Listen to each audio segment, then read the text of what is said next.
This dance is for the woman I've loved for 10 years. The words hung in the air like smoke after a gunshot, sudden, sharp, and impossible to ignore. 1 second I was floating. Golden hour poured through the barn's open doors, gilding the wildflower centerpieces, catching in the crystal of champagne flutes, warming the curve of my husband's smile as he took the mic. I stood beside him in my ivory lace, my dress, my vows, my dreams still tasting the salt of happy tears on my lips. The string quartet had just segued into our song, Etta James, slow and sweet. Guests swayed. My mother dabbed her eyes. My best friend Lila beamed from the front row, her hand pressed to her heart like she was so proud of us. I reached for his hand. He didn't take it. Instead, he turned away from me, his smile widening, his eyes locking onto someone across the room. Not at the crowd, not at the photographer capturing this perfect moment. At her, Lila, my Lila, the girl who'd held my hair back after my first breakup in college, the one who'd flown cross-country when my dad died, who'd helped me pick this very dress, who'd whispered, "He's the one," 100 times as we toasted to my future. She stood, slowly, as if pulled by a string only they could feel. Her smile wasn't surprised. It was expectant. The room didn't erupt. That would have been kinder. Instead, the music kept playing Etta's voice, velvet and aching, but the laughter died mid-chuckle. Glasses stopped clinking. A child's giggle cut off like a switch had been flipped. 50 faces swiveled between us. The bride, frozen mid-reach. The groom, striding with quiet certainty. The best friend, stepping forward like she'd rehearsed this exit, this entrance, this claiming. I didn't move. Couldn't. My feet were rooted to the spot where I'd said "I do" just 2 hours before. My bouquet peonies and garden roses, the ones he said reminded him of me, felt suddenly heavy, absurd, like a prop from a play I hadn't auditioned for. He reached Lila, took her hand. Not a handshake, not a hug, a lead. A familiar, intimate curl of fingers, the kind that spoke of shared secrets and late-night drives in 10 years. He pulled her gently into the center of the dance floor, the space reserved for us, and placed his other hand on the small of her back, just like he'd practiced with me in our living room. Just like he'd promised he'd do only for me. The music swelled. They began to dance. No one spoke.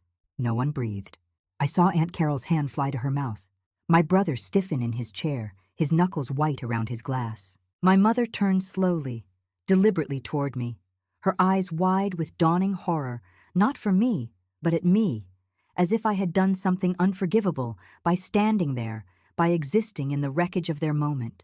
Lila rested her head on his shoulder. A sigh escaped her, soft, contented, like she'd finally come home. And then, as they turned in a slow circle, his gaze flicked to me, just for a heartbeat. Not guilt, not panic, pity, a quiet, devastating pity, as if he were sorry I hadn't understood the rules of the game sooner, as if I should have known my role wasn't bride but audience. The world didn't tilt, it detonated. Every memory, the proposal on the Brooklyn Bridge at sunset, the way he'd memorized my coffee order before our third date.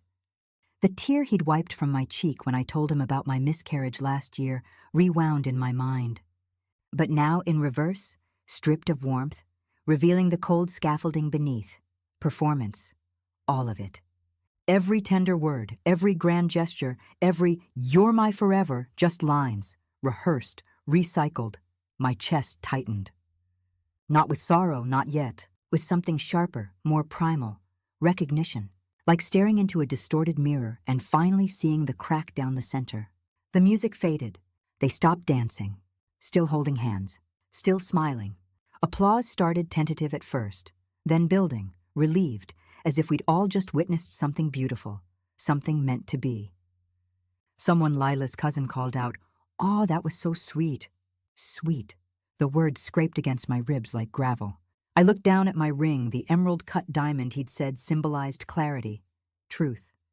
It winked in the golden light, mocking me, and in that silence, louder than the applause, louder than the music, louder than the 100 whispers already starting to coil through the room like smoke. I heard my own voice, small, shattered, trembling on the edge of disbelief. That's not possible. Is it? 16 months ago, I thought I'd won the lottery of love. His name was Daniel. He walked into my life like a scene from a film I hadn't known I was auditioning for, confident, kind, attentive in a way that felt almost antiquated. He remembered the name of my childhood dog. He asked about my work, not the glamorous headline, but the why behind it. When I mentioned my favorite obscure novel, he showed up 3 days later with a first edition, its pages slightly yellowed, a handwritten note tucked inside. For the woman who sees the world in footnotes. I'd been single for 2 years after Mark, the one who'd left me for his yoga instructor, citing incompatible energy frequencies. I was tired of dating men who treated commitment like a pop-up shop, open for a season, then gone without warning. Daniel felt permanent, solid, like bedrock. He pursued me with the focus of a man who'd finally found what he'd been searching for. "I've waited my whole life for someone like you," he said on our 3rd date, his thumb brushing my wrist as we shared a slice of pie at that all-night diner downtown. Not someone perfect, someone real, someone who laughs with her whole body. I blushed, believing every word not because it was flattery, but because it felt like recognition. Like he saw me, all of me. When we got serious, he asked about my past relationships. Not with jealousy, never that, but with quiet reverence, as if my history were sacred text. "They were just distractions," he murmured once, tracing the rim of my wineglass. "Detours on the way to us," and I let him erase them. Gave him permission to frame my 20s as a prologue to him. After all, wasn't that what love did? Rewrite the story so the ending made sense? He spoke often of a loss early in his life, vague, poetic, achingly respectful. "I loved someone deeply once," he confessed one rainy Sunday, curled beside me on the couch. "It ended badly. I closed myself off for years. Built walls until I met you." He'd looked at me then, eyes glistening, and whispered, "You were the first person I let pass the gate." I held him while he grieved, stroking his hair, feeling honored to be the one who healed him. But now, standing in the hollow shell of my wedding reception, the taste of champagne turned to ash in my mouth, I replayed those moments like a detective sifting through evidence after the crime. The way his hand would go still on my knee whenever Lila texted. Not anger, not annoyance, a freeze, like a predator hearing a twig snap in the brush. The time I'd invited Lila over for wine, and Daniel disappeared into his study for an hour.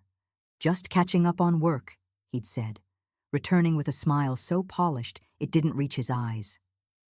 The night I'd found an old shoebox in his closet while searching for a charger. Inside, birthday cards addressed to D, signed L, dated 2014, 2015, 2016. "To my favorite person, can't wait for our next adventure." I'd held one, confused, and called out, "Hey, who's L?" He'd appeared instantly, plucked the card from my fingers with a laugh that sounded rehearsed. "Oh, that? My cousin Lisa. She moved to Berlin ages ago. We lost touch." He tucked the box back, closed the closet door with a soft click, and kissed my forehead. "Don't worry about the past, baby. We're writing the future." I'd believed him, because he made me want to. His love wasn't loud, it was precise. It showed up in timed texts. "Traffic's bad. Be home in 20. Save me a bite?" In the way he'd memorize my mother's favorite flower, peonies, not roses. In the way he'd defend me fiercely to his friends. "She's not intense. She's passionate. There's a difference." That was the genius of it. He didn't love me despite my flaws. He loved me because of the version of me he'd carefully curated, the one who trusted easily, who forgave quickly, who believed devotion was measured in grand gestures and whispered confessions. He didn't gaslight me with lies. He gaslit me with truths, just not his truths. And Lila? She wasn't just my best friend. She was my witness. She'd been there for every milestone. The promotion, the apartment hunt, the night I sobbed over Mark's goodbye text. She'd held my hand through chemo for my mom, sat with me in hospital waiting rooms, sent care packages when I was stressed. When Daniel proposed, she was the first person I called. She'd screamed, cried, flown in the next day just to help me pick out rings. "He's perfect for you," she'd said, hugging me tight, her voice thick with emotion. "I'm so happy you found him." I'd squeezed her back, grateful beyond words for her joy. Now the memory curdled in my stomach. Had she been celebrating me or them? The reception had dissolved into a blur, polite murmurs, forced smiles, Lila slipping outside for air, Daniel following moments later. I'd escaped to the bridal suite, locked the door, and stood before the full-length mirror, still in my dress, still wearing the smile I'd trained myself to wear for photos. The woman staring back looked like a mannequin dressed in grief. I opened my phone, scrolled past the 100 congratulatory texts, found the folder labeled Us screenshots of his sweetest messages, photos from our trip to Maine, the one where we kissed atop Cadillac Mountain at sunrise. I tapped one, Daniel grinning, arm around me, the ocean behind us. I zoomed in on his eyes, always smiling, always present, but never quite focused on me, always slightly past my shoulder, as if he were posing for a photo meant for someone else's album. My fingers trembled as I opened his Instagram, not the curated feed, but the archive, the stories he'd saved. Private ones, close friends only. There it was, a photo, uploaded exactly 1 year ago today.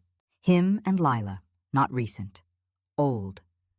They sat on a sun-drenched porch swing, shoulders touching, heads tilted together, laughing at something off camera. He wore a faded band t-shirt I'd never seen. She had her hair in braids. They looked effortless, known, and on their wrists thin, braided leather cords tied with tiny silver charms, matching bracelets. The caption, in his handwriting, scanned and uploaded, 10 years. Still my favorite adventure. Dated June 12th, 2015. The day I met him for the first time at Lila's rooftop birthday party. The day he'd looked at me across the crowd and said, "I feel like I've been waiting for you my whole life." My breath left my body in a silent rush. The truth wasn't buried in some dark secret. It was right here, in his smile, in his texts, in the way he held her then, now, always, hiding in plain sight. And as I stared at that photo, their matching bracelets, their shared secret, their 10 years, a single icy question slithered up my spine, colder than any betrayal. If I wasn't the love of his life, then what was I? Lila and I weren't just friends. We were architects of each other's survival. We met in 7th grade when she stepped between me and a trio of girls snickering about my thrift store backpack. "Her bag has character," Lila announced, tossing her own designer tote into the puddle beside them. "Yours just has price tags." From that day, we were inseparable. We shared first kisses, hers behind the bleachers, mine in a stalled elevator. First heartbreaks, hers over a soccer captain, mine over a boy who liked her better. First apartments, a roach-infested studio where we boiled pasta on a hot plate and swore we were living. She was the keeper of my secrets, the eating disorder I hid from my parents, the panic attacks before grad school exams, the time I faked a sick day to sit in a park and cry after my first miscarriage before Daniel. Lila showed up with ginger tea and silence, not platitudes. She never said it'll be okay. She said it's not okay, and you don't have to be. When people called her too much, too loud, too opinioned, too intense, I defended her like a lioness. "She's not too much," I'd snap. "The world's too small for her." And she did the same for me. When Mark left, she flew in, took a week off work, and spent 3 days helping me pack up his things without saying, "I told you so," even though she had, twice. She was my person. My sister by choice. My bridesmaid number 1, the one who held my train, adjusted my veil, whispered, "You're glowing," as I walked down the aisle. The one who cried when Daniel slipped the ring on my finger. Or did she? Now, replaying that moment, I realized her tears hadn't fallen down her cheeks. They'd welled up dramatically, beautifully, and then vanished, as if she'd blinked them back on cue. Like an actress hitting her mark. The late-night calls came back to me, sharp and sudden. "He didn't text you back? That's not okay, babe. You deserve better. He's so polished. Almost rehearsed, you know? Like he's playing a part. If he loved you, he'd move mountains. Not just bring coffee." At the time, I'd brushed it off as protective instinct. Lila was fierce, but now, those comments didn't sound like warnings. They sounded like seeds, planted carefully, watered with doubt, waiting for the right storm to crack me open. I remembered the weekend Daniel and I went to Napa, our first overnight trip. Lila called twice that Saturday, both times when he stepped out. First, "Just checking in. You okay?" Second, "He seems distant in photos. Like he's posing, not living." I'd laughed it off. "He's just camera shy." But later, as Daniel slept beside me, I scrolled through our gallery. And there it was, in every candid shot, me laughing, me reaching for his hand, me looking at him like he held the moon he was smiling. Yes, but his eyes. They weren't on me. They were scanning the room, like he was waiting for someone to walk in. Waiting for her. The college reunion, 2 years ago. Lila accidentally double-booked her flight, so she had to stay with us. She slept on our couch. The next morning, I found Daniel in the kitchen, making coffee for her. Not me. Her favorite, oat milk, 2 sugars, cinnamon on top. A habit he'd never picked up for me, though I'd mentioned it once, months prior. When I walked in, he startled, nearly spilling the mug. "Oh, hey, I was just—" Lila appeared in the doorway, wrapped in his college hoodie, the one he'd told me was too worn to keep. She smiled, sleepy and soft. He remembered. I'd smiled back. Jealousy? No, gratitude. Grateful he was kind to my sister. What a fool I'd been. I opened my laptop, typed Lila Chen plus Daniel Reeves into the search bar. Nothing public. But then photos, old Facebook albums, buried under layers of privacy settings I hadn't thought to check. There they were. 2013, a music festival. Lila, flower crown askew, Daniel holding her up as she danced, his arms wrapped around her waist, her head thrown back in laughter. Caption, my forever person, even when the bass drops. 2014, a cabin trip. Snow falling outside the window, them curled on a sofa under one blanket, her feet tucked under his thighs, his hand resting on her knee. Higa season with my favorite human. 2015, the year I met him. A beach bonfire, Lila in a red dress, Daniel behind her, hands on her hips as they roasted marshmallows, foreheads touching. 10 years of fire, still burning, 10 years. Not lost touch, not cousin Lisa, 10 years. And then June 2015, Lila's rooftop party. The night I met Daniel. The photo he posted that night. Just him, solo, against the city skyline. Caption, new chapter. Finally ready. But there was another photo unposted. I found it in a hidden folder on my phone, a screenshot I'd taken weeks ago, bored, scrolling through his camera roll while he showered. A blurry shot, taken from the rooftop railing. Daniel and Lila in the shadow of the stairwell, kissing. Not a peck, not a farewell. A deep, deliberate, hungry kiss, the kind that says, I'll see you soon. Time-stamped, 11:47 p.m. 23 minutes before he walked over to me, smiled and said, I feel like I've been waiting for you my whole life. My hands shook. Not with rage, with recognition. This wasn't a fling, not a recent betrayal. This was a campaign. Every "you deserve more" text. Every subtle dig at my patience, my optimism, my trust. Every time she'd encouraged me to test him, ask him about his ex, see if he gets defensive. Every time she'd offered to talk to him when we argued just as a friend. For clarity, she hadn't been protecting me. She'd been softening me up, making me doubt my worth, my instincts, my right to be happy so that when the final blow came, I wouldn't fight. I'd collapse, exactly as I had on the dance floor. The reception had ended hours ago. Guests gone, staff clearing tables. I found Lila outside, on the patio, wrapped in a shawl, staring at the moonlit garden, the same spot where Daniel had proposed to me. She turned as I approached. Her makeup was flawless, not a smudge. Her eyes dry and clear. Hey, she said softly. I was just...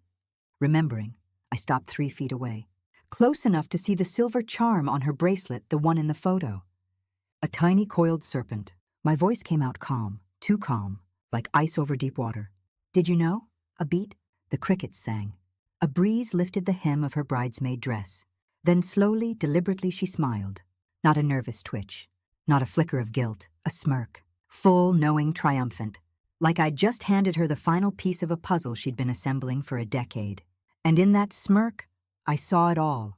The plan, the patience, the pleasure she took in watching me build a life on quicksand. My stomach dropped, because in that moment, I realized the worst part wasn't the betrayal. It was the joy in her eyes when she delivered it. The morning after the wedding, sunlight flooded the honeymoon suite. Our suite. Booked for 7 nights in Napa, bright and indifferent. As if the world hadn't fractured the night before. Daniel brought me coffee in bed. Black, 1 sugar, my order. He set it beside me, kissed my temple, and said, voice thick with contrition, I need to explain what happened last night. I sat up, the silk sheets cool against my skin. my body still humming with adrenaline, my mind replaying the smirk, the bracelets, the kiss in the stairwell. He sat beside me, took my hand not possessively, but reverently, and began. "It was a tribute," he said, eyes glistening. "To my sister Clara. She died 10 years ago this month. Car accident. I never talk about her. Too painful. But last night holding you, feeling so grateful. I wanted to honor her. To say, this joy, it's because of you. Because you taught me how to love." He squeezed my hand. "I should have clarified. I see how it looked. But everyone misunderstood, sweetheart. Everyone." And just like that, the narrative shifted. By noon, the story had spread like ivy through the family group chat. Daniel's touching tribute to his late sister. So emotional. So him. My mother called, her voice warm with relief. "Oh, honey, I was so worried. That poor boy carrying that grief all these years. Don't you dare let this ruin your marriage over a misheard lyric." My brother texted, "Dude's got layers, respect." Even my aunt, who'd been side-eyeing Daniel since engagement party, posted a quote on Instagram, "Grief speaks in symbols. Love listens." The wedding planner's reel dropped that afternoon. 3 minutes of golden hour magic. Me walking down the aisle, tears glistening. Daniel's vows, voice breaking. The cake cutting, flourless chocolate, his favorite. The first dance, but not that moment. No. The clip cut just as he took the mic. Dissolved into slow-motion shots of him and me swaying, foreheads touching, me smiling, me believing. Caption, "A day wrapped in grace. Forever starts now. Over 2,000 likes. 73 comments. Crying. Goals. So much love." No one mentioned the pause, the turn, the walk, the dance with Lila. It was as if it had never happened. And for a terrifying moment, I almost believed it too. Was I sure he'd said, "The woman I've loved for 10 years? Maybe it was "the memory I've held for 10 years. Had the music drowned out the words? Had his grief made him fumble the phrasing? I opened my notes app, typed what he said. "This dance is for the woman I've loved for 10 years. Read it. Deleted it, typed what he meant. "This dance is for the memory I've held for 10 years. The second version felt smoother, kinder, sane. I scrolled through my camera roll. Found the video my cousin had taken shaky from the back. Played it, there, clear as glass. His voice amplified by the mic. "This dance is for the woman I've loved for 10 years. But then cut. The video ended abruptly, mid-sentence. She'd stopped recording. Why? Had she seen the turn? Had she chosen not to capture what came next? I played it again, and again, until the words lost meaning, until I felt unreal. That evening, Daniel made pasta my favorite, carbonara, the way my nonna taught me. He lit candles, put on jazz, sat across from me, fork in hand, and said gently, "Talk to me. What are you really afraid of?" I looked at him, this man who knew how I took my coffee, who remembered my niece's birthday, who'd held me through panic attacks and felt a chasm open between us. Not anger, not yet. Dissonance, like staring at a painting you've loved for years, only to realize the signature is a forgery. "I'm afraid," I said slowly, "that I'm losing my mind." He reached across the table, covered my hand with his. "You're not. You're just hurt, and that's okay. But don't let pain rewrite truth." His thumb stroked my knuckles. The same knuckles he'd kissed at the altar. I wanted to believe him. God, I ached to. Because if he was lying, then everything was a lie. The proposal, the miscarriage support, the way he'd whispered, "We'll try again when you're ready," was that tenderness or just maintenance? I excused myself to the bathroom, locked the door, turned on the faucet to mask sound, opened my phone, hit record. Then I walked back out, sat down, and said, voice trembling, perfectly calibrated, "Tell me again about Clara." He sighed, patient, loving, exhausted. Clara was my twin. We did everything together. She was light. After she died, I shut down. Didn't date for years. When I met you, it was like she sent you. Like she was finally saying, "It's okay to be happy again." He paused, took a sip of wine, looked at me with such tenderness, such conviction, that for a heartbeat I faltered. Then, just as he set the glass down, he leaned back, gaze drifting to the window, and murmured, so softly I almost missed it, She'll forget it in a week. My blood turned to ice. The recorder glowed red in my lap. I kept my face still, my breath even. But inside, the ground didn't just crack. It opened, and this time I didn't fall. I listened. The key was tucked inside a velvet pouch labeled spare, buried in the back of my jewelry box, forgotten since we'd moved into the brownstone 2 years ago. Daniel had handed it to me the day the movers left. Just in case. My study's soundproof. I like to work undisturbed. I'd smiled, touched by his trust. Now, standing outside that same study door at 3:17 a.m., the key trembled in my palm like a live wire. The lock clicked open with a soft snick too easy, as if it had been waiting for me. The room smelled of leather, bergamot, and something sharper, ink. Old paper. Secrets.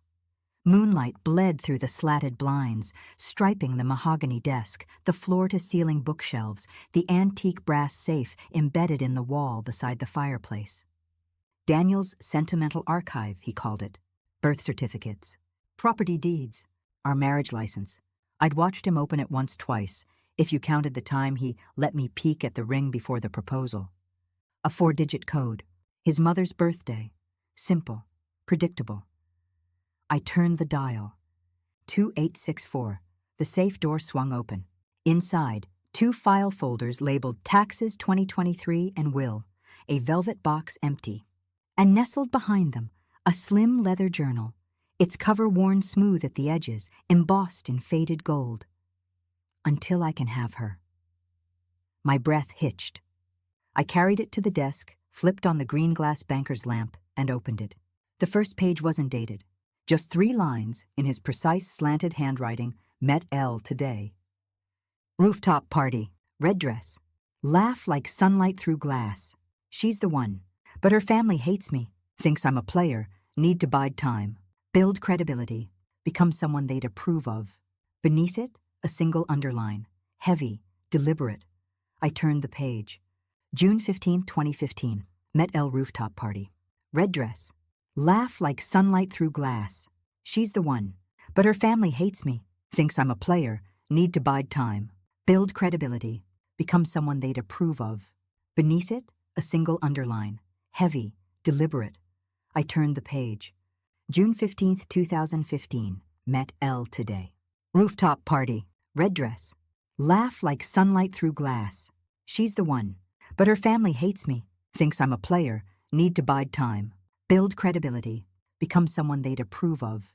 June 15, 2015, met L today. Rooftop party, red dress. Laugh like sunlight through glass. She's the one. But her family hates me, thinks I'm a player, need to bide time, build credibility, become someone they'd approve of. June 15, 2015, met L today. Rooftop party, red dress. Laugh like sunlight through glass. She's the one. But her family hates me, thinks I'm a player, need to bide time, build credibility, become someone they'd approve of. Placeholder. The word hit like a shove. I flipped faster. August 3, 2015. He asked about my past. Told her the Clara story. Works every time. Grief, 1 instant credibility. She teared up, held my hand, said, I'm so sorry. Felt nothing, but smiled like I did. February 12, 2016. Ellis divorce finalized. But her ex got custody of the house. She's stuck living with her parents for 18 months. Can't move in together yet. Need to keep E close. She's useful steady income, good credit.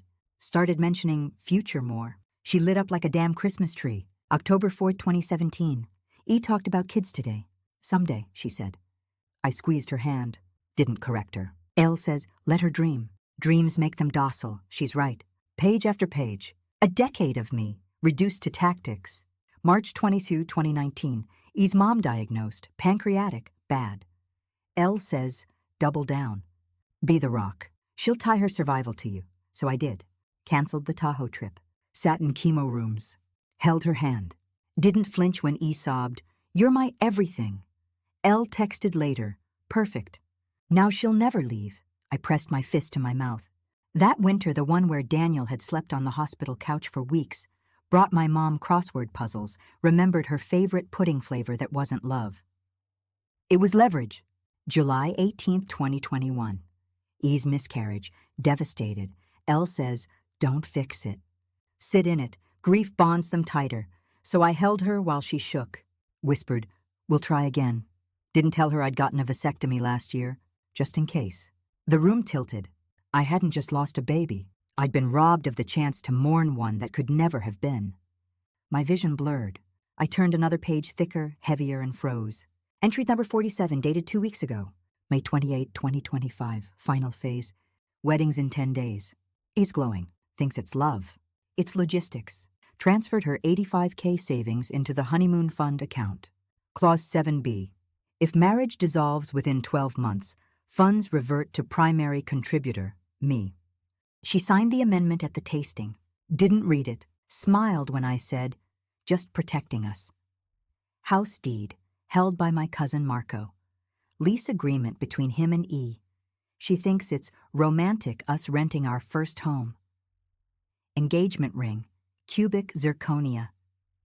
Appraised at $12K, actual cost $380, she'll never know. Elle says, the dance moment is key. Public humiliation breaks them fastest, makes them grateful for scraps after.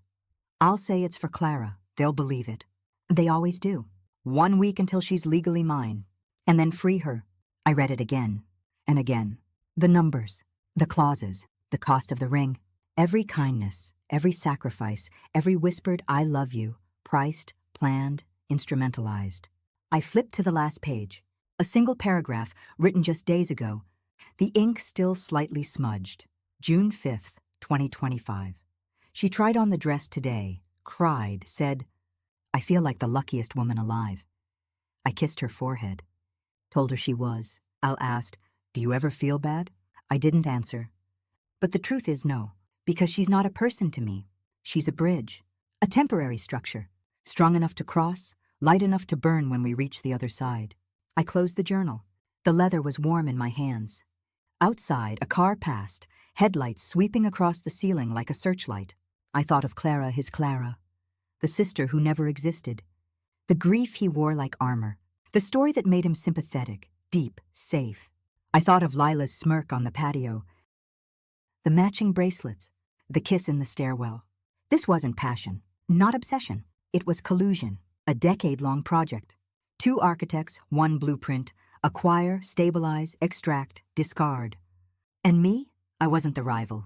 I wasn't even the obstacle. I was the foundation, laid carefully, reinforced with trust, built to bear the weight of their future until the moment they no longer needed it. Then demolition.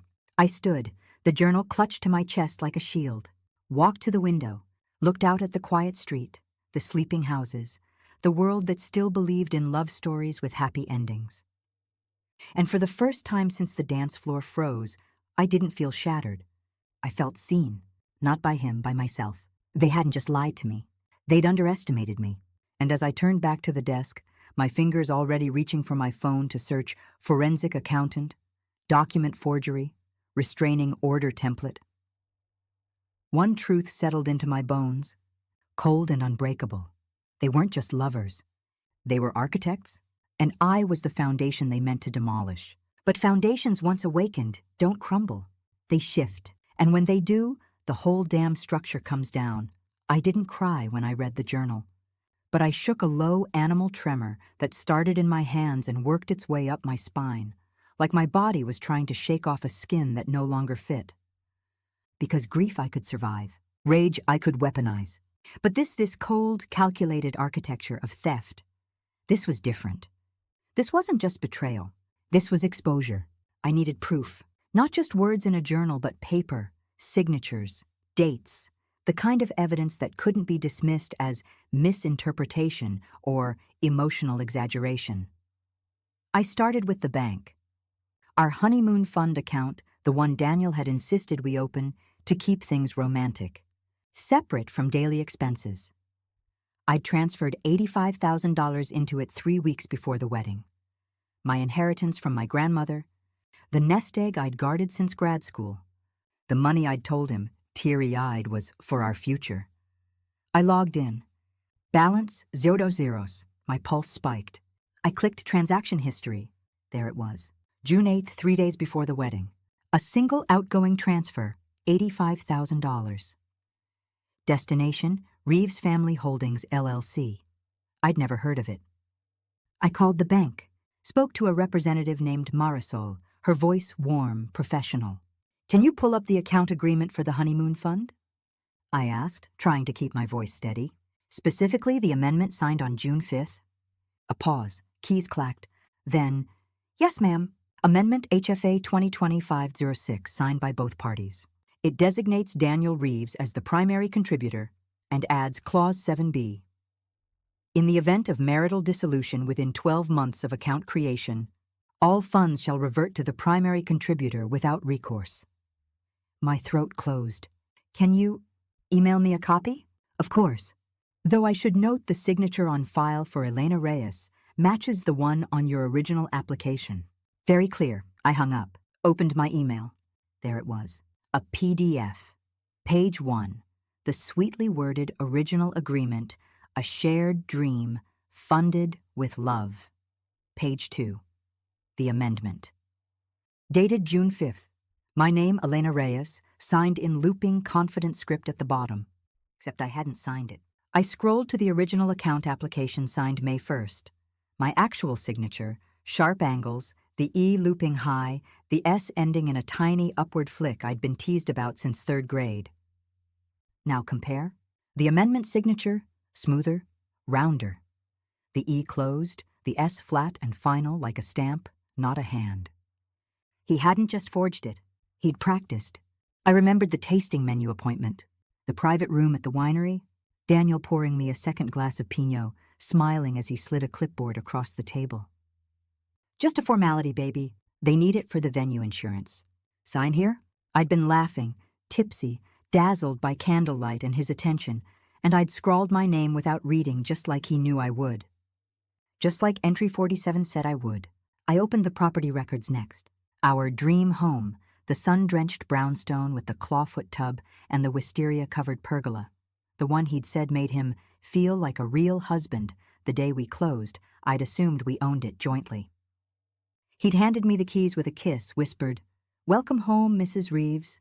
But the deed told a different story. Grantee, Marco Antonio Reeves. Relationship to Daniel, cousin. Lease agreement filed the same day between Marco A. Reeves and Elena Reyes. Monthly rent, $2,150. Security deposit, $5,700. My money wired the week before closing. He hadn't bought me a home. He'd rented me a stage. I pulled up the ring appraisal, the one he'd given me for insurance purposes the week after the proposal. Emerald cut diamond, 2.1 carats, VS1 clarity, G color. Appraised value, $20,500. I Googled the jeweler's name. Small shop in Hoboken. Called. After 10 minutes of hold music, a woman answered. I gave her the invoice number. "Oh, yes," she said brightly. That was a special order. Cubic zirconia center stone high grade, but CZ. Accent stones are moissanite. Total cost, including setting, $380. She paused. "You're not returning it, are you?" "It's non-refundable after 6 months." I hung up. Sat back, stared at the ceiling. The numbers stacked in my mind like bricks. $85,000 gone. $4,200 rent paid for a home I didn't own. $380 engagement ring. $12,000 wedding dress, now hanging in a closet like a costume. I had $1,217.43 in my personal checking account. My car was leased under his name. My laptop? Purchased with his credit card as a graduation gift when I finished my master's. So you can chase your dreams, my love. I was financially naked. Not vulnerable. Not at risk. Stripped. Every safety net I thought I'd built, every smart choice, every responsible step had been quietly, meticulously unwoven by the man who held me when I cried about student loans. The romantic promises, "I'll always take care of you. Your dreams are my dreams. We're a team," weren't vows. They were distractions, bait to keep me still while he cut the strings. I opened my laptop, typed, "How to prove forged signature." Pages of legal forums, horror stories, women just like me. He said it was for taxes. I trusted him. The judge said, "You should have read it." My hands hovered over the keyboard. Then I dialed. A referral from a friend of my brother's, Miriam Chen, Escure's Family Law and Financial Fraud. She answered on the third ring. No secretary, just a calm, no-nonsense voice. Miriam Chen. I took a breath and told her everything. The journal, the signature, the LLC, the ring, the lease. I didn't cry, I listed. When I finished, there was a long silence. Not pity, not shock, recognition. Then she said quietly, "This is fraud. Wire fraud, forgery, civil theft." And Elena, a pause, just long enough to make my spine lock. "It's just the tip." I closed my eyes. Outside, a bird sang. A delivery truck rumbled down the street. The world kept moving, oblivious, ordinary, safe for everyone but me. But in that moment, something shifted. The fear didn't vanish. But it changed. It wasn't the terror of falling anymore. It was the electric hum of standing up. Because fraud wasn't just a crime. It was a paper trail. And paper trails? They led straight to the truth. I opened a new tab, typed Private Investigator License Verification, and began to type his name. Daniel Reeves. Let's see how deep the lie goes. Miriam's words, "It's just the tip," echoed in my skull as I sat across from David Cho, the private investigator she'd recommended. His office was unassuming. A third-floor walk-up in a converted brownstone, shelves lined with case files and dog-eared law journals, the faint scent of green tea and old paper in the air. He didn't offer platitudes, didn't ask how I was holding up, just slid a manila folder across the desk and said, "Let's start with Clara." I opened it. Page 1, Social Security Death Index Search Reeves, Clara A. Result, no match.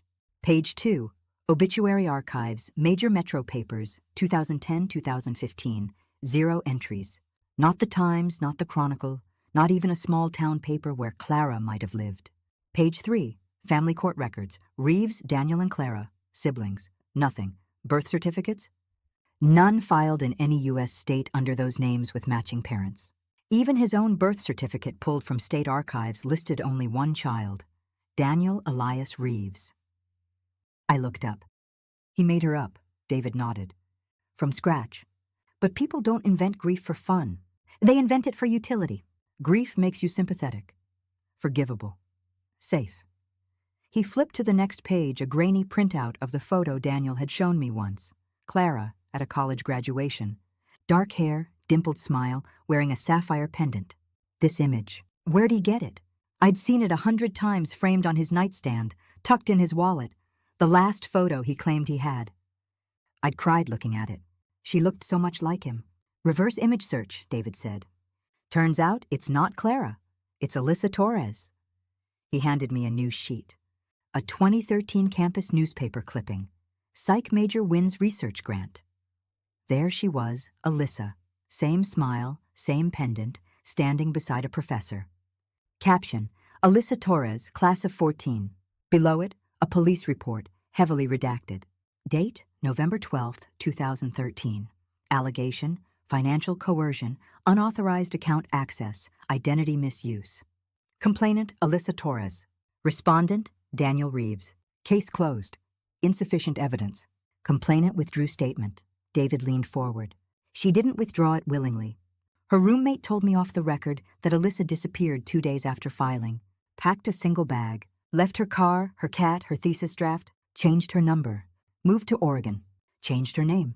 He paused. Her parents got one postcard. Postmarked Boise, no return address. Just 3 words, I'm not safe. My stomach turned. Clara wasn't a ghost. She was a warning. Alyssa's face, her real name, had been repurposed, sanitized, sanctified into a saintly sister whose death absolved Daniel of every flaw, every distance, every late-night absence. Every time I'd asked, "Why don't you talk about your family?" He'd sighed, looked distant, and said, "After Clara, it's just too much." And I'd nodded. I'd held him. I'd protected his pain like it was sacred, all while he used it to shield himself from her truth. Why her? I whispered. Because she tried to expose him, David said flatly. And he buried her story under a tombstone that doesn't exist. He flipped to the final page. A timeline. 2013, Alyssa files police report, vanishes. 2014, Daniel moves to Boston. Meets Rebecca Shaw, a nonprofit director, recently divorced, stable income. 2015, proposes. At the wedding, during the first dance, he takes the mic. This song is for the sister I lost too soon. Guests weep. Rebecca beams, believing she's healed him. 2016, divorce finalized. Assets? 92% to Daniel.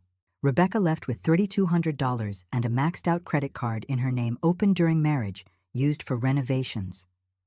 2017, Daniel relocates to Chicago. Meets Priya Mehra, a physician, student loan debt, aging parents. 2018, engagement.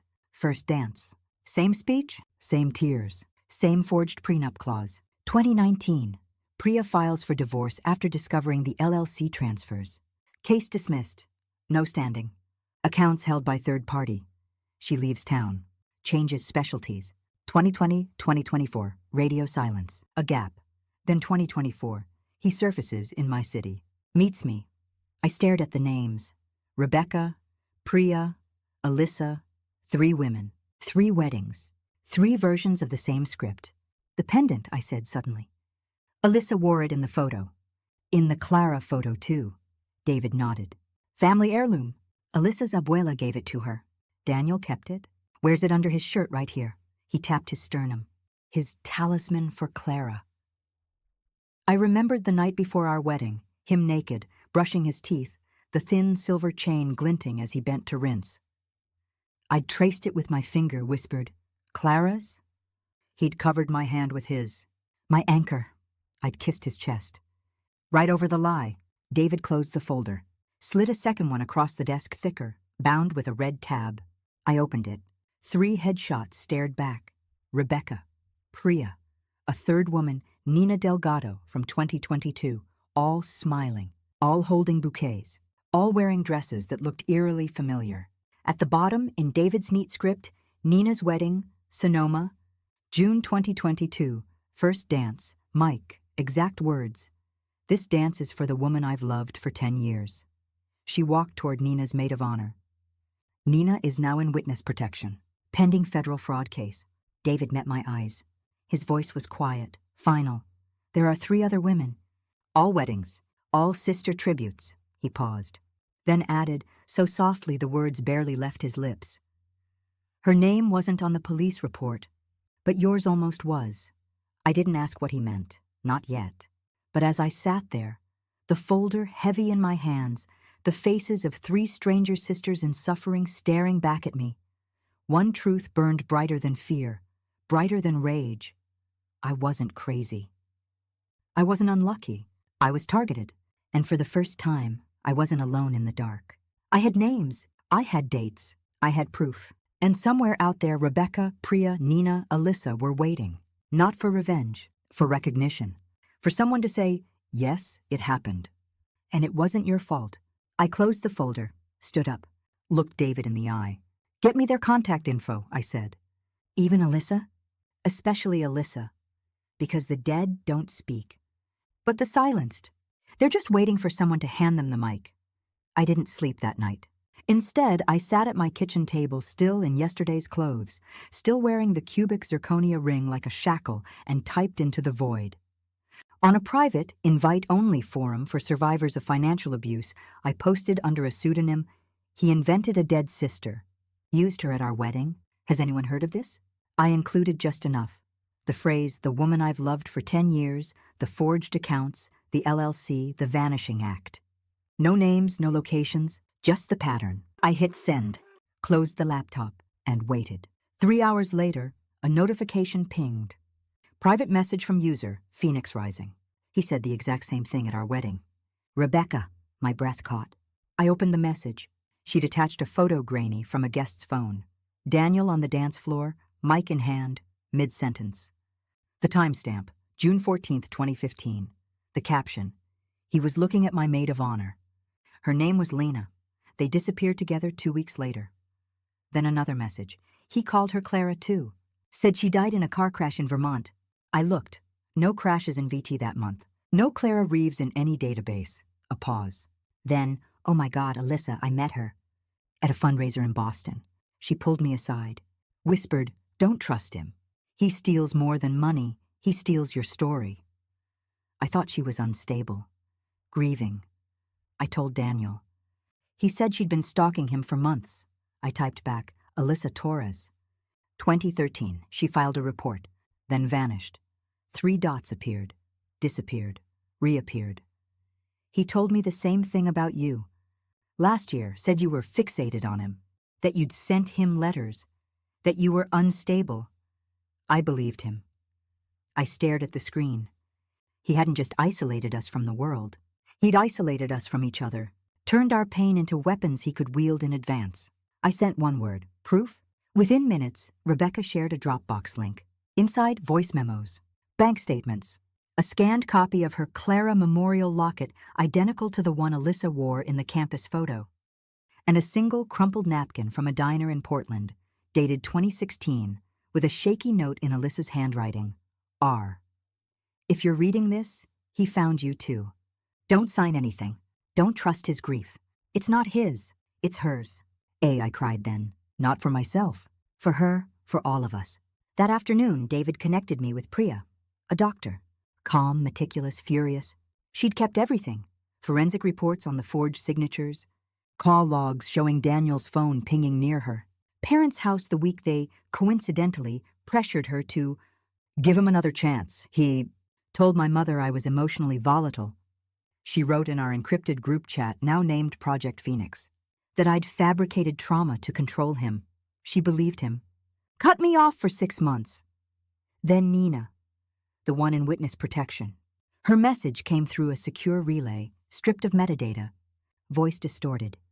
He proposed to me on April 3rd, 2022, to Rebecca on April 12th, to Priya on April 18th, all in the same month. All with the same ring, different boxes, same stone. He called it efficiency. Silence fell over the chat. Then Rebecca. He told me he'd just gotten out of a long relationship, needed time to heal. Priya. He said he'd been single for 2 years. Me. He told me he'd never been serious with anyone before. 3 lies. 1 script. We weren't his exceptions. We were his inventory. Over the next week, the group grew. Files multiplied. Timelines synced. We discovered he'd used 4 LLCs, 3 aliases for Clara, Callie, Chloe, and 2 different car accident locations, Vermont, then Maine, then Colorado, depending on who he was talking to. But the most chilling discovery came from Priya. She'd kept a recorded therapy session from 2019 with Daniel's consent for couples counseling. Halfway through, the therapist asked, "What would you do if Priya left?"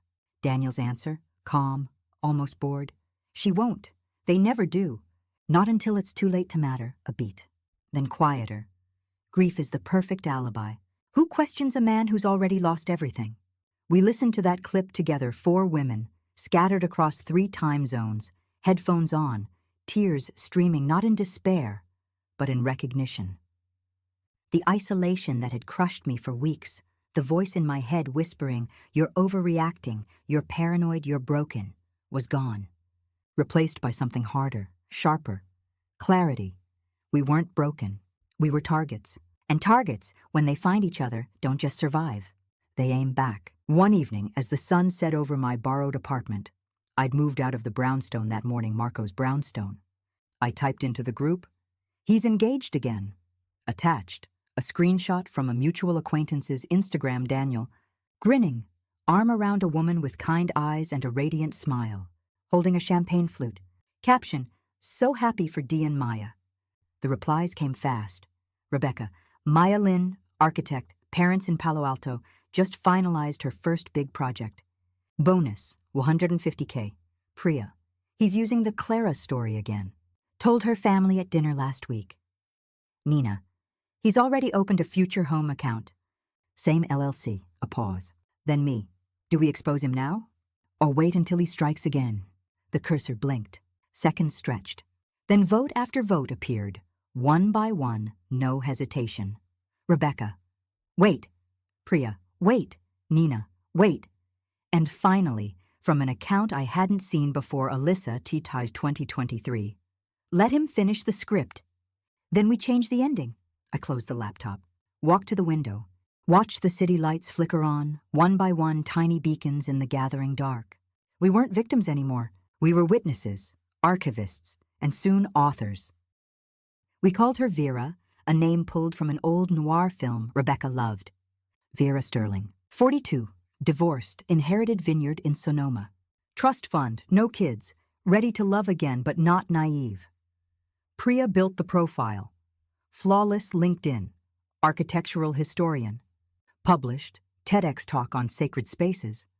Instagram, art galleries, solo hikes, a golden retriever named Juniper. Even a New York Times style section feature from 2021 photoshopped, yes, but uncannily real. The bio read, seeking depth, not drama. If you lead with honesty, I'll meet you there. The bait? A single post on an exclusive dating app the League reserved for CEOs, surgeons, and heirs. Just finalized my divorce. 2 years of silence after betrayal taught me this. I don't need a hero. I need a man who knows the difference between grief and manipulation. We hit publish at 8:03 p.m. on a Tuesday. At 9:47 p.m., Daniel Reeves liked the post. At 10:12 p.m., he sent a message. Your words resonated deeply. I lost someone too, my twin sister Clara, 10 years ago. Grief rewired me, made me cautious. But your honesty, it feels like coming up for air. We didn't reply. Not yet, let him wait. Let him wonder. Let the silence do its work.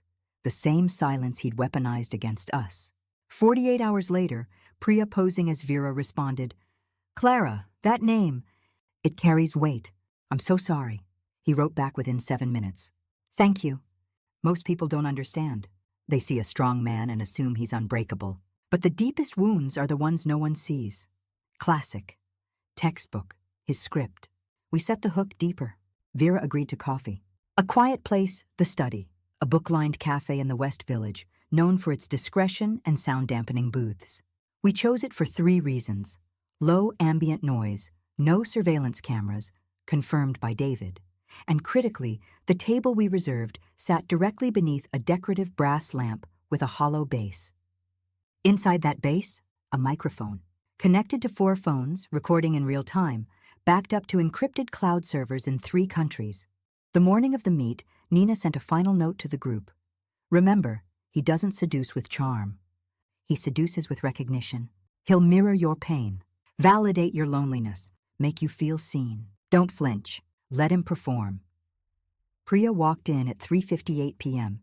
Hair swept up, linen dress, no jewelry, but a single sapphire pendant, Alyssa's pendant, borrowed from David's evidence locker. She carried a leather-bound journal until I can have her, photocopied, rebound, aged with tea stains. Daniel arrived at 4:01. He looked exactly as he had at my wedding. Crisp white shirt, sleeves rolled, smile warm, eyes scanning the room not for threats, but for audience. When he saw Priya, his expression shifted, not attraction, assessment, like a surgeon evaluating a promising incision. He slid into the booth, took her hand, not a shake, a hold. You're even more striking in person, Vera, he said, voice low, intimate. There's a quiet strength in you. I felt it in your words. Priya Vera smiled, sad, knowing. You have that too. That depth. He sighed a practiced exhalation of weight. It's not depth. It's damage. Clara's death. It hollowed me out. For years I couldn't trust anyone. Thought love was just another form of theft. She leaned in. Until I read your post. His thumb brushed her wrist. You understood. Grief and manipulation. Most people conflate them, but you know the difference. They talked for 43 minutes. He told the Clara story Vermont this time. Icy roads, a deer, a phone call he never got to make. He cried one tear, perfectly timed, wiped away with the heel of his hand. He spoke of his failed marriage, mine, as a misalignment of timing, never malice. She was beautiful, kind, but she couldn't handle the weight of my past. Priya Vera nodded, eyes glistening. I've been there. Betrayal makes you question your own mind. He reached across the table, covered her hand with his. That's why the wedding moment is so important, he said softly. Priya Vera tilted her head. The wedding moment? He smiled, a slow, private thing, like he was letting her in on a sacred secret. The first dance, when I take the mic, say something. True. He paused, sipped his espresso. This dance is for the woman I've loved for 10 years. Priya Vera tilted her head. Your sister? A beat. Then his mask slipped. Just for a second. A flicker of amusement, of pride. No, he said, voice dropping, almost conspiratorial. Not the sister. The truth. He leaned closer. The mic in the lamp captured every syllable, crisp as shattered glass. The wedding moment? That's my signature. Breaks them open. Right there, in front of everyone. They spend the rest of the night wondering, was it me? Was I not enough? And by the time the cake's cut, they're so grateful I stayed, they'll sign anything. Forgive anything. Believe anything. He chuckled low, warm, chilling. Makes them grateful for any crumb after. Priya Vera didn't react. Didn't recoil. She simply turned her hand beneath his, lacing her fingers with his, and whispered, "That's brilliant," he beamed, like a composer hearing his symphony played perfectly. What he didn't see, the tiny tremor in her wrist as she pressed the hidden button on her smartwatch recording, saved, synced, encrypted. What he didn't know, Rebecca was 3 tables away, pretending to read the Goldfinch, her own recorder running. That Nina was in a van outside, monitoring audio levels. That I was in David's office, listening live, my nails digging crescents into my palms, my breath steady, my vision clear. He stayed another 20 minutes. Talked about moving slowly, earning trust, building something real. Asked if she'd consider a weekend in Napa, just to talk. No pressure. She said yes. He kissed her cheek at the door, lingering, promising. "You're different, Vera. I can feel it." She smiled. "I know." The moment he turned the corner, Priya's shoulders dropped. She walked straight to the bathroom, locked the stall, and vomited. But when she emerged, she opened the group chat and typed one line. Audio secured. Full confession. Time-stamped. Admissible. Replies flooded in. Rebecca. Played it for my lawyer. He said, "This is felony-level predatory behavior." Nina. Sent to the DA. They're opening a file. Alyssa. "Tell him I said hello." I closed my eyes. Heard his voice again. Makes them grateful for any crumb after. The cruelty of it. The calculation. But beneath the rage, something else rose. Relief. Because this wasn't just a recording. It was a key. A key to unlock every lie, every forged signature, every vanished woman. We had the audio. Now we needed the stage. And Daniel, ever the performer, would provide it himself. Because 3 days later, he proposed to Maya. And the venue he chose? The same barn, our barn, where it all began. He didn't know it yet, but this time, the audience wouldn't be fooled. This time, we'd be in the front row. Microphones on, eyes open. Ready to take back the narrative, one word at a time. The invitation arrived 3 days after the sting, glossy ivory. Embossed script, a single sprig of dried lavender tucked inside. Maya and Daniel invite you to celebrate their engagement. Sunset Terrace, Sonoma. June 15th. We didn't RSVP, we prepared. No dramatic entrances, no raised voices, no ripped veils or thrown wine. That wasn't justice. That was theater, and Daniel had already stolen the spotlight for too long. This was correction. We arrived at 6:47 p.m., 15 minutes before sunset, 15 minutes before the toast. Not as guests, not as ghosts, as attorneys. Rebecca in charcoal wool, hair pinned severe, briefcase in hand. Priya in a tailored navy suit, heels sharp as scalpels, tablet tucked under her arm. Nina out of witness protection for one night wearing black, sunglasses despite the dimming light, her posture radiating quiet command. Me, in ivory linen, the color of my wedding dress, but cut like armor. No jewelry, no ring, just a single silver USB drive on a chain around my neck, cold against my skin. We didn't walk in together. We entered separately, spaced precisely, like chess pieces taking their positions. The terrace was all soft light and string lights, guests laughing, champagne flutes raised, Maya radiant in blush silk, Daniel's hand resting possessively on the small of her back as he greeted friends. He hadn't seen us yet. He was too busy performing. Then Maya turned, saw Rebecca first frozen mid-laugh. Recognition flickered. She knew her. From the fundraiser. From Daniel's warnings. Her smile faltered. Daniel followed her gaze. His face didn't pale. Didn't harden. It reformatted in under 2 seconds. He shifted from host to healer, stepping slightly in front of Maya, shoulders squaring, voice low, protective. "Ladies, this is a private celebration." Rebecca stepped forward. No anger, just calm, professional. Maya Lynn? Maya nodded, wary. We're not here for him. Rebecca extended a hand not to Daniel, but to her. In it, the USB drive. We're here for you. A hush rippled outward. Glasses lowered. Conversations died. Daniel moved to intercept. Whatever they've told you, Priya cut in, voice clear, carrying nothing. We haven't spoken to you in years, Daniel. This isn't about us. She nodded to Maya. It's about her right to know. Maya looked between them. Then at the drive, took it. Daniel's hand tightened on her waist. Don't. She didn't flinch. Just met his eyes. Why not? Rebecca opened her briefcase, handed Maya a single sheet, a timeline. Names, dates, dollar amounts. At the bottom, in bold, Clara Reeves does not exist. Maya's breath hitched. Then Nina stepped forward, removed her sunglasses. Maya gasped. You're Nina Delgado, she said softly. The last woman he proposed to. In this exact spot, 2 years ago. A murmur rose. Phones came out not to record us, but him. Daniel's smile was still in place, tight, glued. These women are unstable. They've been stalking me for years, fabricating stories. Maya held up a hand. Stop. She walked to the terrace's stone railing, where a vintage Bluetooth speaker sat part of the playlist Daniel had curated. Songs that tell our story. She plugged in the drive. Selected the first file, hit play. Daniel's voice filled the air, warm, intimate, chilling. The wedding moment? That's my signature. Breaks them open. Right there, in front of everyone. Makes them grateful for any crumb after. Silence, thick, absolute. Maya didn't scream, didn't cry, didn't throw the drive. She just turned to Daniel, her face eerily calm, and said soft, deliberate, like a judge delivering sentence, play it again. He did. The second time, people leaned in. Phones rose. A cousin hit record.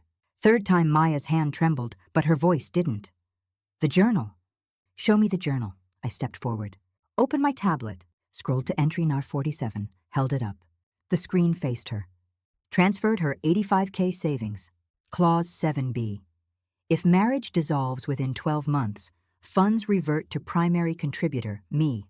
House deed held by my cousin Marco. Engagement ring, cubic zirconia. Appraised at $12K. Actual cost, $380.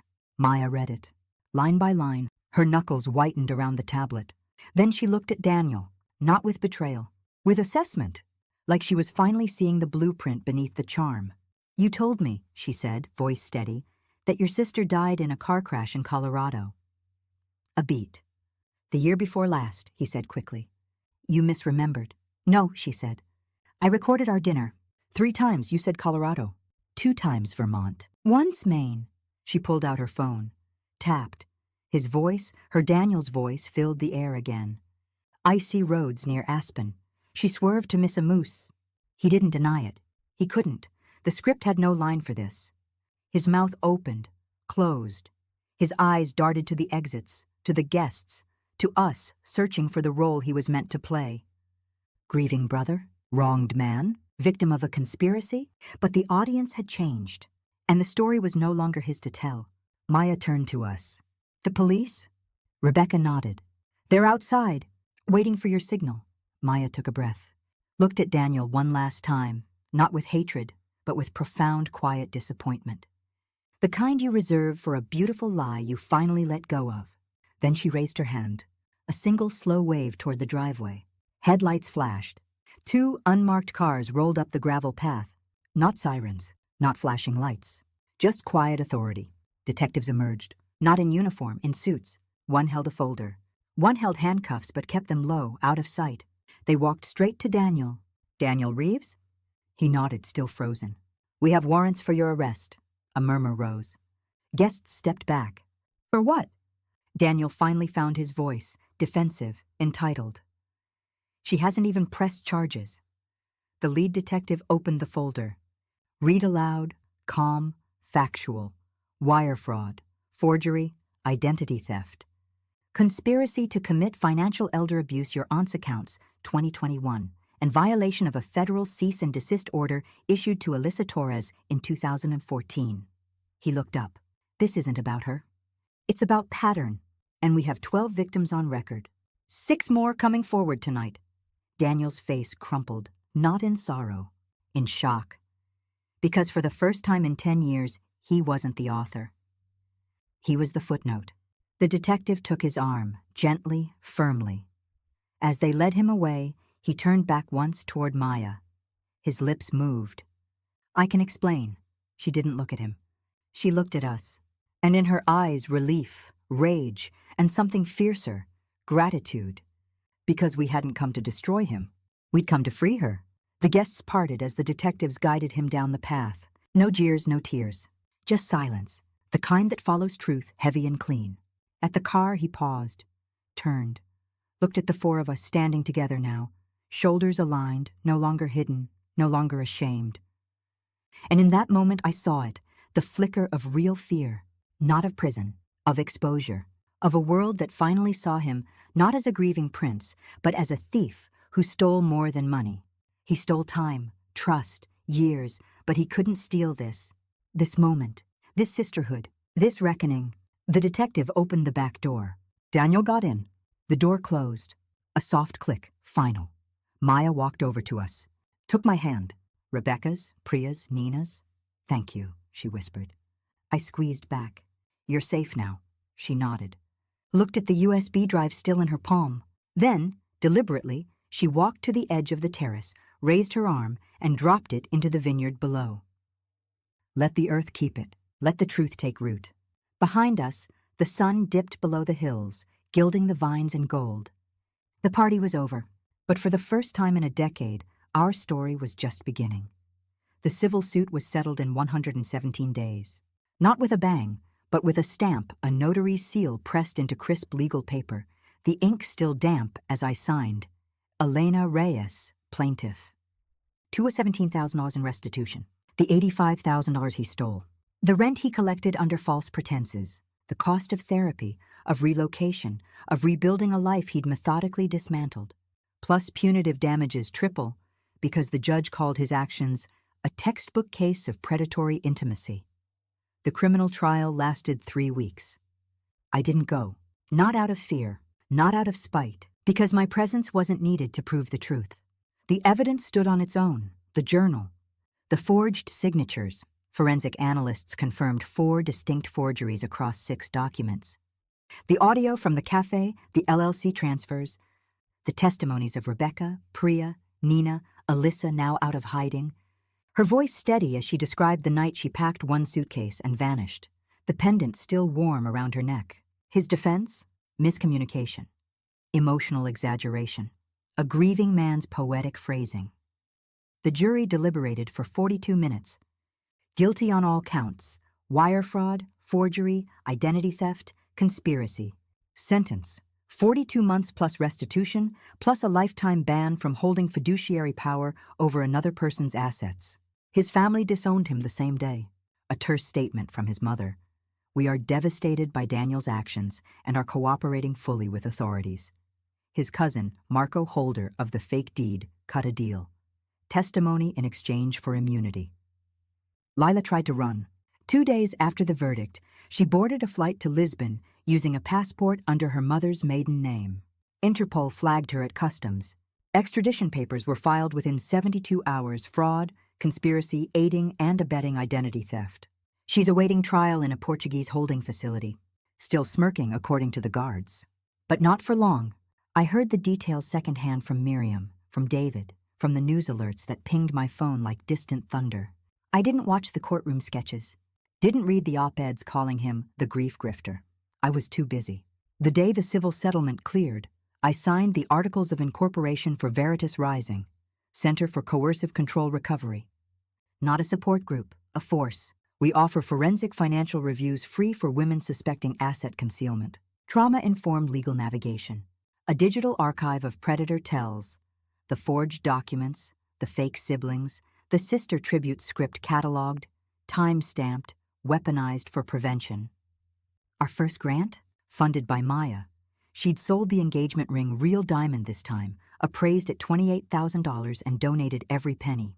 Let it build something true, she'd said. Last week, I testified before a state legislative committee drafting Clara's law mandating mandatory disclosure of LLC ownership in marital property filings and requiring notaries to verify signatures in person, with biometric confirmation. The room was tense lawyers, lobbyists, survivors gripping tissues.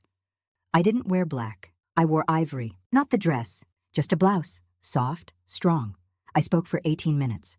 No tears, no trembling.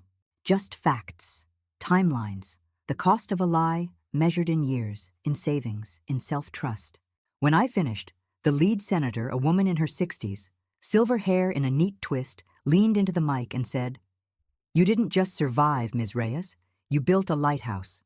And tonight, someone will see it and choose to steer clear of the rocks." The judge's words still give me chills. Not because they were kind, because they were irrevocable. That afternoon, I drove across town to a quiet street lined with maple trees, to a pale blue Victorian with peeling trim and a sagging porch. My childhood home, foreclosed after my mom's medical bills, sold twice since. Now back on the market, I walked up the cracked front steps, pushed open the screen door still squeaked on the third hinge, stepped into the foyer. Sunlight streamed through the bay window, just like it had when I was 10, reading Anne of Green Gables on the rug. The realtor hovered. "Needs work. Foundation solid, though." Surprisingly solid. I didn't answer. I walked into the kitchen, ran my hand over the counter where my dad taught me to roll pie dough, opened the pantry door still stuck unless you jiggled the knob twice. Then I went upstairs to the smallest bedroom, my room. The wallpaper was gone. The floorboards were scarred. But the window seat remained the one where I'd sat the night Daniel proposed, texting Lila, "He's the one." I sat down, looked out at the backyard, the oak tree where my swing used to hang, where I'd promised myself at 16 that I'd never settle for less than truth. My phone buzzed. A text from Rebecca. "Clara's law just passed committee. Full vote next month." I smiled, pulled out my tablet, opened the purchase agreement, scrolled to the signature line, and signed Elena Reyes, not Mrs. Reeves, not victim, not survivor, just Elena, whole, here, home. Moving back into the blue Victorian wasn't a retreat. It was a reclamation. The first week, I didn't unpack boxes. I walked through each room with a tape measure and a notebook, not planning renovations, but excavations. Where had shame lived? Where had silence settled? In the closet where I'd hidden wedding photos. In the kitchen nook where I rehearsed apologies I didn't owe. In the bathroom mirror where I'd studied my face, searching for the flaw that made me unlovable.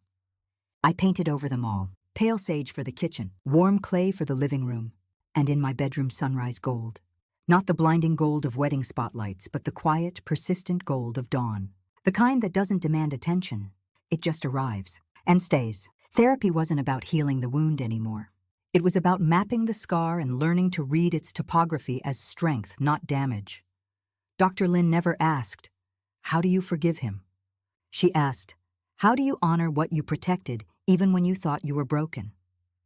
I started writing. Not a blog, not a rant, a memoir, the placeholder's guide to becoming. Not to expose him, to expose the pattern. Chapter titles like The Grief Alibi, The Signature Move, How to Spot a Love That's Leased, Not Owned, Publishers Called. I chose the one who said, "We'll print trigger warnings on the cover and resource pages in the back." Then came the speaking requests. A university, a women's leadership summit, a financial literacy nonprofit. The first time I stepped onto a stage, no veil, no bouquet, just a mic and a glass of water, I didn't see an audience. I saw us, the woman gripping her program like an anchor, the one texting furiously, tears on her cheeks. The older woman in the back row, nodding slowly, as if finally hearing her own story spoken aloud. I didn't tell them to get over it. I told them, get precise. Beware the man who performs love like a TED Talk, polished, timed, designed to leave you applauding, not questioning. Beware the grief that's too convenient, the tragedy that only surfaces when accountability looms. Beware the love that requires you to shrink to fit his narrative. And then, softly, your intuition isn't dramatic, it's data. Start collecting it. Afterward, they lined up not for autographs, but for confirmation. That happened to me too. I thought I was the only one. He said the exact same thing. I handed each one a card. Veritas Rising's Crisis Line. Our free forensic review portal. A quote from Audre Lorde. Caring for myself is not self-indulgence. It is self-preservation. Dating? I didn't rush. Didn't rebound. Didn't swear off men entirely, just off performance. The first man I let in was a history professor named Elias. We met at a bookstore, not a bar. He was reading a collection of Zora Neale Hurston essays. I commented on the marginalia in his copy, neat, thoughtful, engaged. He looked up, smiled, and said, "You read like you listen." That's rare. We had coffee, then dinner, then a walk along the river. On our third date, he asked not if I was ready, but how. "What do you need to feel safe?" he said, stirring his tea. "Not in general. Right now, in this moment. No defensiveness. No, you seem guarded. Just an open door and the respect to let me decide when and how to walk through it." I told him about the journal, the forged signatures, the dance. He didn't flinch, didn't therapize, didn't say, "I'd never." He just nodded, looked me in the eye, and said, "Thank you for trusting me with that. What would feel like care right now?" We sat in silence for a full minute.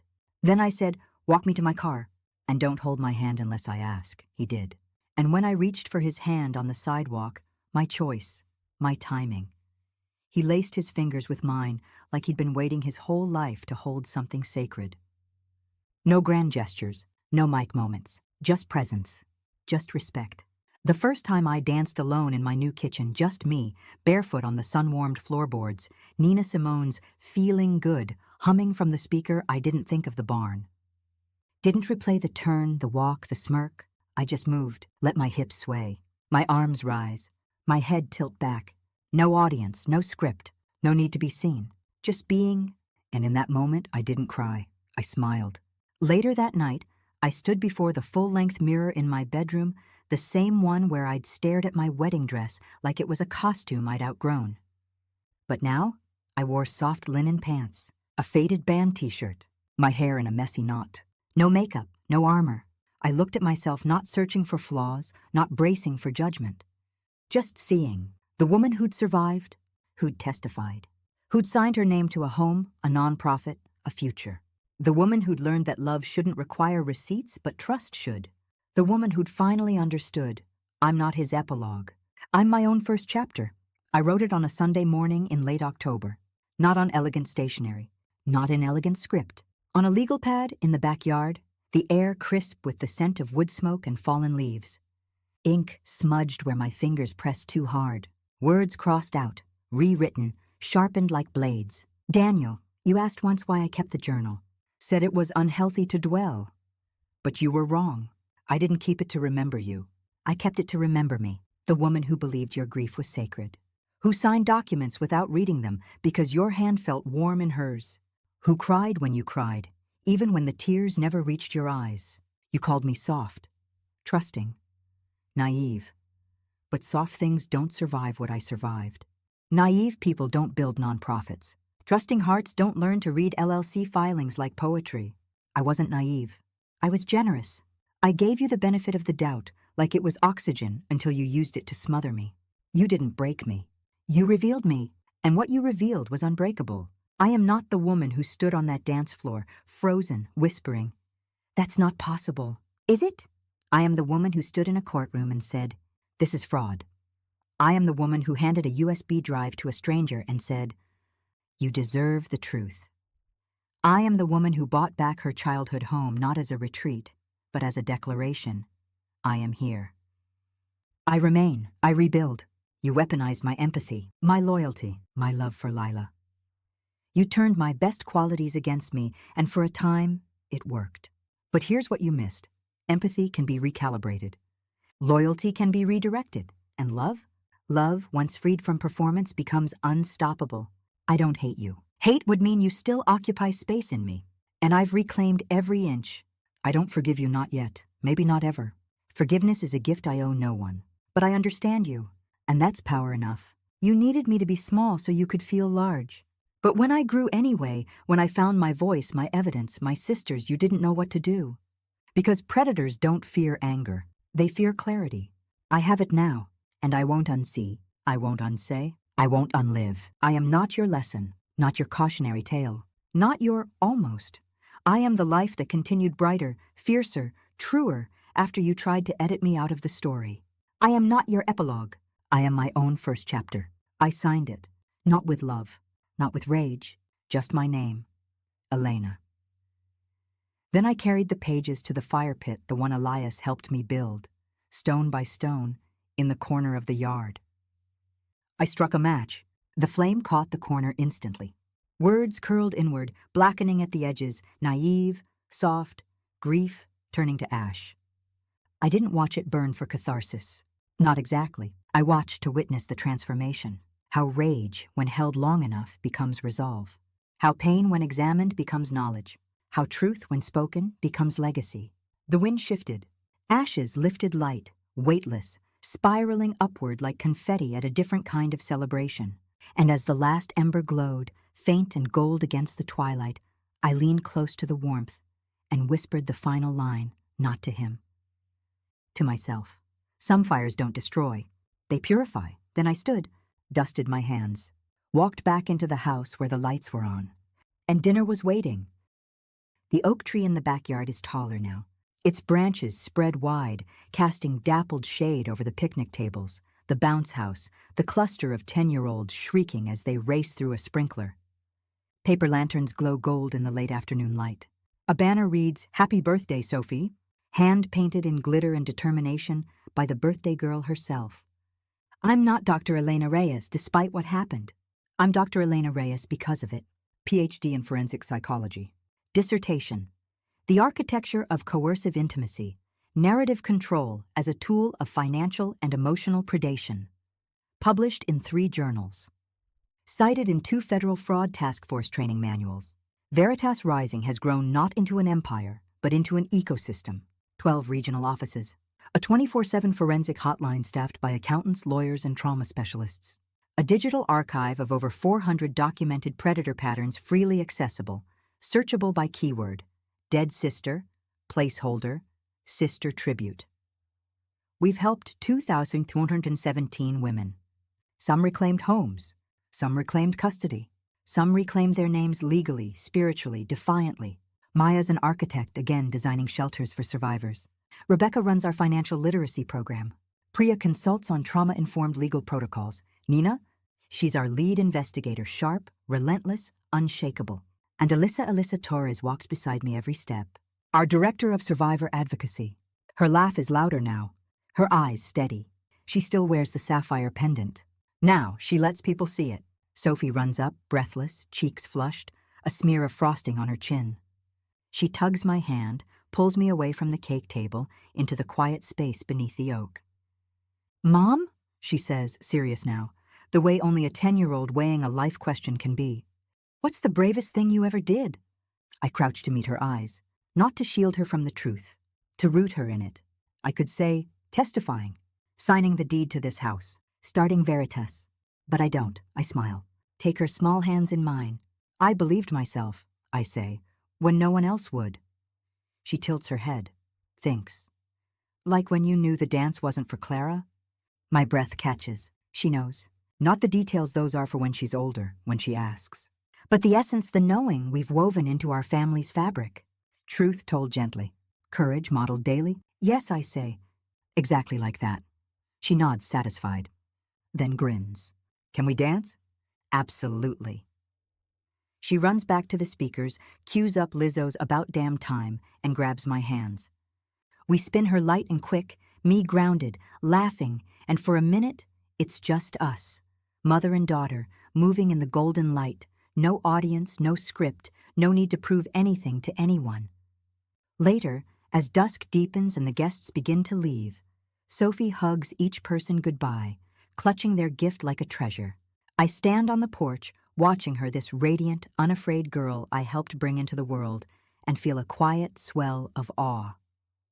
Not just for her, for the woman I became so she could be this. The yard empties. The lanterns glow brighter against the gathering dark. I don't go inside. I walk to the center of the grass where the bounce house stood, where the children danced, where Sophie just twirled me like I was weightless. I press play on my phone. Not Etta James, Beyoncé, Break My Soul. And I dance, alone, no veil.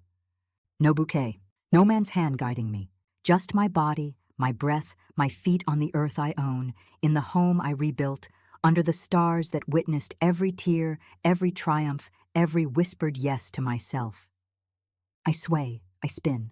I lift my arms not in supplication, but in celebration. The music swells. My heart swells with it.